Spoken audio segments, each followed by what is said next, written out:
Who are the ones buying up the property? Who are the ones turning the poor Jews into slaves? It's the wealthy Jews. It's their nobles and the aristocrats. If you saw Braveheart, how many of you saw Braveheart back in the day?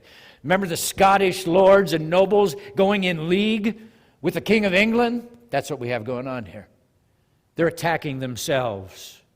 They're devouring themselves. The problem is not money. The problem is their sin and their selfishness. And this is a recurring theme with the human race. Left to ourselves, if nobody is watching, no one's holding us accountable, we will not live in a way that is honorable and healthy and good and godly. No, left to ourselves, we will live in a way that is selfish and animal-like and destructive. I don't wake up in the morning and first thing think, wow, I should cook Janice breakfast. I don't roll over first thing in the morning, give my wife a back rub to get her day started. I might get to that place where I have that thought, but it's only after I've run through a long list of what I'm going to do for me. I have to work at being good. That's one of the impacts of our sin nature. It's arguably one of the most provable of Christian doctrines, our sin. Hollywood certainly agrees with it. Hollywood loves stories where they're wrestling with the dark underbelly of human nature. I mean, we're seeing The Joker. That's the big movie right now. What is this? An exploration of how a person can become evil.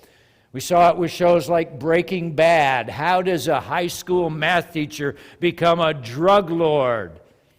And it's not his circumstances. It's not the fact that he got cancer. It's not the fact that he had a weak marriage. No, these were just the occasions that allowed the evil that was in him, the real cancer that was in him, to metastasize. That's what happens. The doctrine of sin, it's important you understand this, it is not saying that we humans are as bad as we possibly can be. That's not what the doctrine of sin says. We're not all little Hitlers. We're all created in the image of God. That means we are capable of great goodness. The doctrine of sin says that we are infected by sin in every part of our being, and each one of us is capable of becoming a little Hitler. The show Walking Dead, I'm not saying you should watch that show, but if you have, you know that the real monsters in that story are not the zombies. Who are the real monsters? It's the humans, who, when all the props of civilization are knocked out, give way to their barbaric and worst instincts. That's the doctrine of sin. The great theologian, Sylvester Stallone, once said, war is natural. Peace is an accident. If you think people are inherently good, get rid of the police for 24 hours, see what happens. We're animals. He's actually agreeing with Christian doctrine there.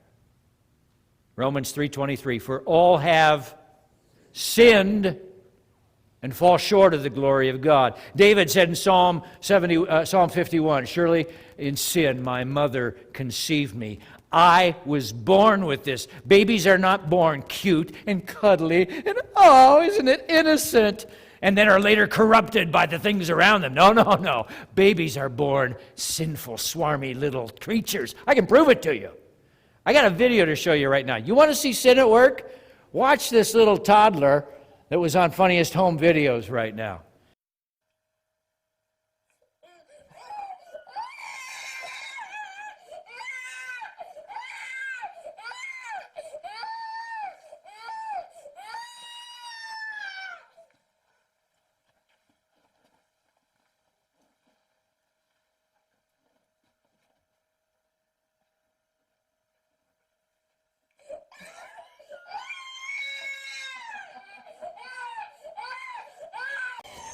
There you go. Case closed.